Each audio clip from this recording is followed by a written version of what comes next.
आपल्या विविध मागण्यांसाठी निवृत्त कर्मचाऱ्यांनी मिरज रेल्वे जंक्शनवर आंदोलन केलं। आंदोलकांनी रेल्वे जंक्शनमध्ये घुसून रेल्वे रोखण्याचा प्रयत्न केला। आंदोलकांना पोलिसांनी अडवलं। यावेळी पोलिसांनी आंदोलकात जोरदार झटापट झाली आहे। EPF पेन्शनवर संघाचे अखिल भारतीय समन्वय समिती सर्व श्रमिक संघ कोल्हापूर संघटनेच्या वतीने हे आंदोलन करण्यात आलं। या आंदोलनात सांगली, सातारा आणि कोल्हापूरमधील विविध विभागातील निवृत्त कर्मचारी सहभागी झाले होते। देशभरातील 75 लाख पेन्शनर्स यांचे अनेक प्रश्न अद्याप प्रलंबित आहेत। 14 सालापासून सतत सरकार पेन्शनरच्या विरोधात भूमिका घेत आहे आणि भविष्य निर्वाह निधीमध्ये सुद्धा पेन्शनरांची फसवणूक केली जाते, असा आरोप निवृत्त कर्मचाऱ्यांचा आहे। 22 सालात पेन्शन फंडावर मिळालेल्या व्याजापैकी फक्त 25% रक्कम पेन्शनरांना देण्यासाठी वापरली जाते। 100% रक्कम वाटली असती तर प्रत्येक पेन्शनरला 5,800 रुपये दरमहा पेन्शन मिळाली असती। किमान पेन्शन 9,000 रुपये इतकी द्यावी। पेन्शनला महागाई भत्ता देण्यात यावा। प्रवासात सवलत द्यावी। स्वस्त राशन आणि संपूर्ण मोफत आरोग्य सुविधा देण्यात याव्यात इत्यादी। 609चा केंद्र सरकारचा 2014चा ठराव रद्द करावा। पेन्शन हिशोबाची प्रो रटा पद्धत बदलावी। पेन्शन हिशोबासाठी 7 महिन्याच्या वेतनाच्या सरासरी पद्धत रद्द करावी। 11(3) कलम पुन्हा लागू करा आणि 11(4) कलम रद्द करून पूर्ण वेतनावर पेन्शन घेण्याचा मार्ग खुला करण्यात यावा। पेन्शन फंडाचं खाजगीकरण थांबवावं। खाजगीकरण केलेल्या निधीला सरकारची पूर्ण हमी द्यावी। पेन्शन योजनेवर श्वेतपत्रिका जारी करावी। पेन्शन कार्यालयात पुरेसे कर्मचारी नेमावेत।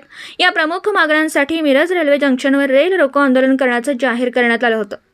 ST, सहकारी बँका, सहकारी सूतगिरणी, सहकारी साखर कारखाने यासहित विविध विभागातील कर्मचाऱ्यांनी मिरजेतील डॉ. बाबासाहेब आंबेडकर पुतळ्यापासून मोर्चाला सुरुवात केली।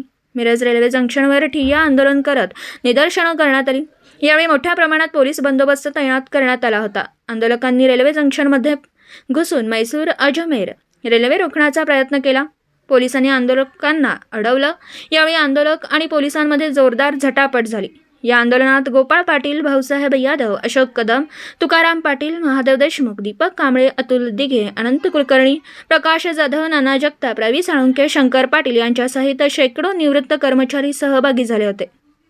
राहणार कडेपूर सर्व संघटनेचा राज्य कार्यकारिणी सदस्य आज या ठिकाणी रेल रोको करण्याचा निर्धार सगळ्यांनी घेतला आहे। सर्व श्रमिक EPS 95 पेन्शनधारकांच्या वयोवृद्ध या लोकांच्याकडे बघून मोदी सरकारने करायला पाहिजे होतं। गेली 50 वर्षे झाले या लढ्याला चालू असून सगळ्या बाबतीत दुर्लक्ष झालेलं आहे। त्या संसदेमध्ये किंवा विधानसभेत, राज्यसभेत एकदा आमदार खासदार झाला की त्याला पेन्शन लगेच लागू, त्यांचं अजिबात कुठल्याही प्रकारे योगदान नाही। ते देशाचे सेवक असले तरी त्यांचं पेन्शनच्या बाबतीत सर्व पक्षीय मिळून एकत्रित बसून स्वतः कसं वाटून घ्यायचं एवढ्या बाबतीतच संसदेत आणि विधान भवनामध्ये चालू असतो कार्यक्रम।